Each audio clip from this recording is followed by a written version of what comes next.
Didn't land the grills. We're going to be doing a review today. A brand new product from our friends at Asmoke. Asmoke Essential. Folks, this is brand new. They're doing pre-sales for this right now. I've reviewed, I think, just about every brand new Asmoke portable pellet grill they've ever had. And I tell you, when it comes to Asmoke, there's one word that comes to mind: innovation. Nobody has better ideas and innovates more when it comes to pellet grills. And I'm going to show you that. We're going to go through all this whole thing and show you, and it's even battery operated. Hang on.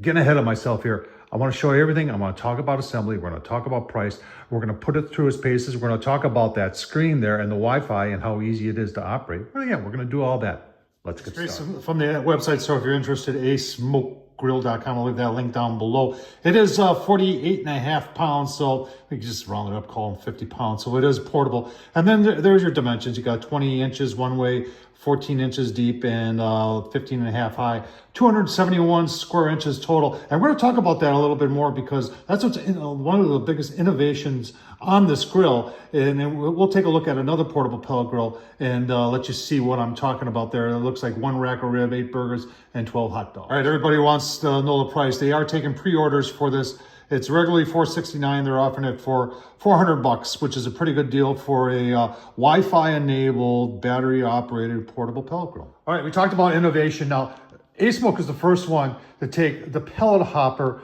out of the portable pellet grill and put it on the outside. And this is removable. I'll show you all that. But I just want to show you another portable pellet grill. And this is, and I'm not picking on Pit Boss here. A lot of the other ones, like including the original Asmokes, where your pellet hopper was inside the grill.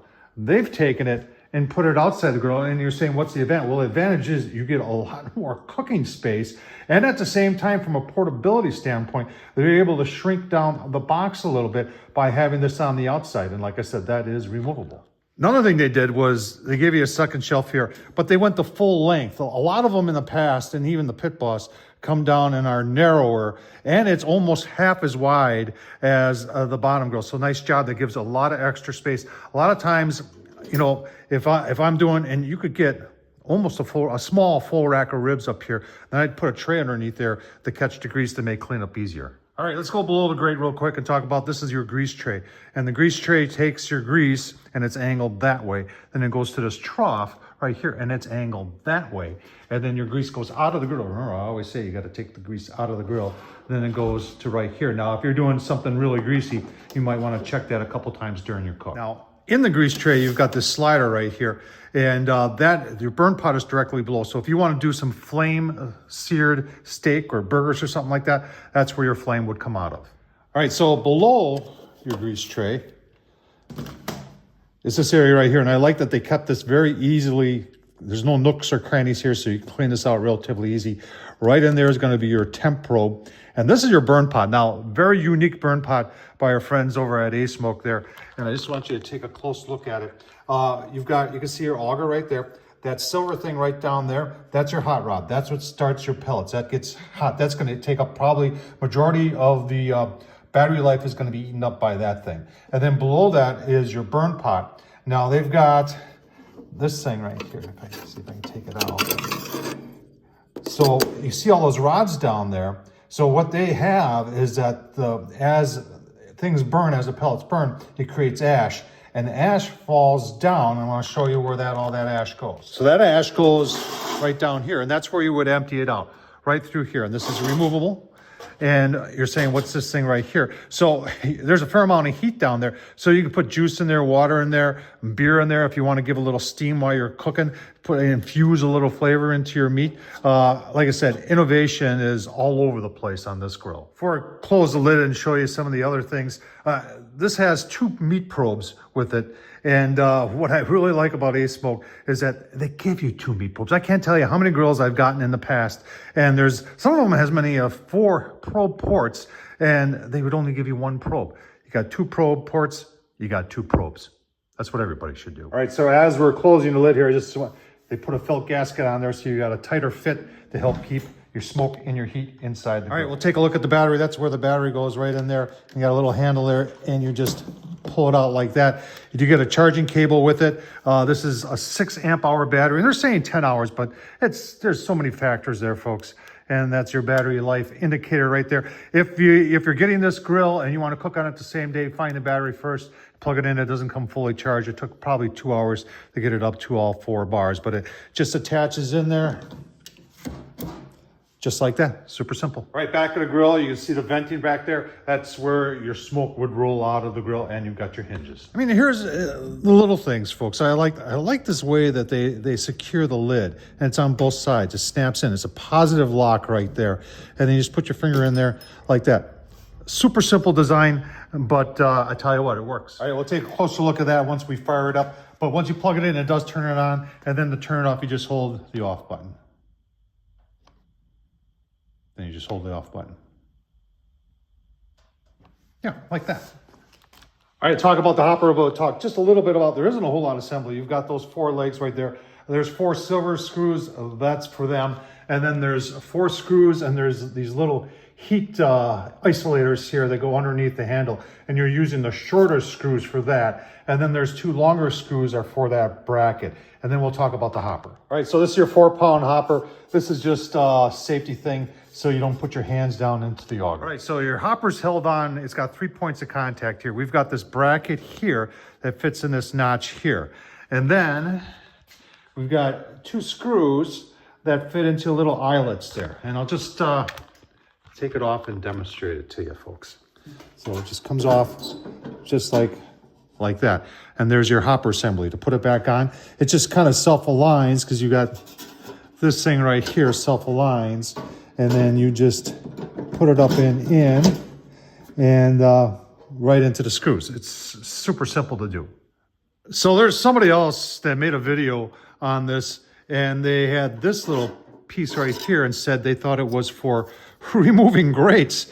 And no, it's not. It is a, you gotta, you know, if you want to change out your pellets and remove this because it's portable, that's what that's for. That's a slide that goes in there. And obviously when you're ready to cook, you pull the slide. When you're done cooking, you put the slide back in. A couple of people also asked what this is for. So when you take that out, you just want to have, you know, a little protection there so that nothing gets in by the auger, and that's what that's for.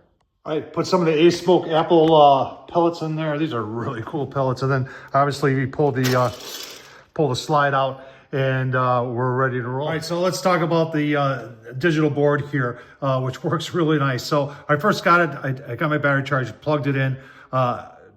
It actually turned on when I put the battery in. You can use this to turn it on and turn it off. Also, when you're in the cool down cycle, I've heard people comment that they had to pull the battery. No, you got to hold this for like 3 seconds and then it'll turn off. So once you've got it on there, then you go through the steps, you go into settings, and it found my Wi-Fi network. I didn't have to find it. It found mine. I chose it, and then I had to put in my password. And once I was in, then I went to settings, and it did a firmware update. You got to do the firmware update so you get the latest firmware in there. And once you're in there, then I downloaded the app onto the phone. But the thing is real cool. When you press the screen here, it automatically wants to start doing something. So at this point, I'm going to go to the app, show you the app, and we're going to fire it up, I think, from the app. We are going to go to the app, but I want to prime this thing first because the auger is it's a couple inches long there. So there is a prime button right here. And when you press it, come on,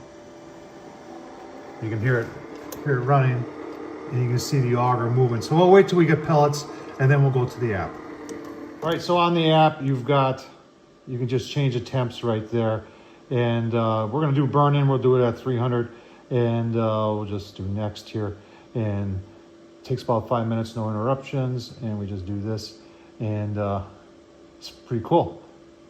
Give you a look. I just want to show you the augers in the pellets, and it buries that hot rod, and I can already smell that hot rod's getting hot because I can smell smoke already from it trying to start. And you can hear a fan, and you can hear that fan just kicked up. So between the hot rod and the fan, that's what's going to make your flame. All right, and just like that, it was just a matter of minutes. We've got flame. So we're gonna put everything back together and we're gonna do a quick burn-in at 300 degrees. See how it goes. So while we're doing the burn-in, just got all fired up. I got some nice pork, these are like porterhouse pork chops. Very, very nice. A little of the burn pit barbecue, fire for effect, sweet heat on there. On the Asmoke, I don't know if you can see that. Yeah, you can. Got it set at 355, it's 352. PID's doing a pretty decent job. I for some reason I lost connectivity on the phone, and I maybe I got to reload the app. I don't know, but I do got the pork chops just on there. Give you a look. Take a look at our chops. I did bump it up to 450. If you're wondering about temperatures, they say plus or minus right around 10 degrees, and it's been pretty close to that. It's been bouncing around a little bit, but it's new grill. It is a PID controller, if you're wondering. Oh yeah. Making some progress here. Give it a look-see. Gonna have a little Blues Hog raspberry chipotle on there. Gonna be absolutely delicious. All right, there's our pork chop. Let's take a test. Man. All right, that's a good pork chop, I'll tell you. Final thoughts on the old Asmoke Essential. Very first when I started, I said extremely innovative, and I'm sticking with that. It is extremely innovative. Everything works on it. The only issue I had, well, I had a couple of issues. Number one was temp control. And temp control, even though I said it was within 10, plus or minus 10, there were other times where it was plus or minus 20. It wasn't very consistent. And I need to look at that a little bit more. I'm not writing anything off on this. Battery life seemed to work just fine. And that's, I think, a lot of people are forgetting about this. This is a battery operated pellet grill, and that's pretty gosh darn impressive. This thing didn't come with any instructions. I'm hoping that it was just because it was sent to me that I didn't get any instructions. So as far as operating it or putting it together, it's pretty much on my own. Looked online, there was one guy that put out some instructions, and they weren't right. So I pretty much just thought things through, and hopefully I put it together correctly. And that's one of the thoughts that's going through my head is, well, maybe I did something wrong in assembly, and that's why I'm having a little bit inconsistencies of temperatures. I did download the firmware. I know I watched another video where a guy said he had to download the firmware. Well, that was up to date. That's the first thing I did. Other than that, I think it's a great grill, folks. To get the kinks worked out of it. I hope they send us instructions in case you order one. Like I said, I think maybe these were pre-production models, and they're still on Kickstarter. So hopefully, once they get that all worked out, things will be better. What do you think of the Asmoke Essential? I tell you what, when it comes to innovation, folks at Asmoke, they got it happening. Tom Horsman at YouTube, thumbs up, leave a comment, and as always, don't forget to subscribe. Thanks for watching.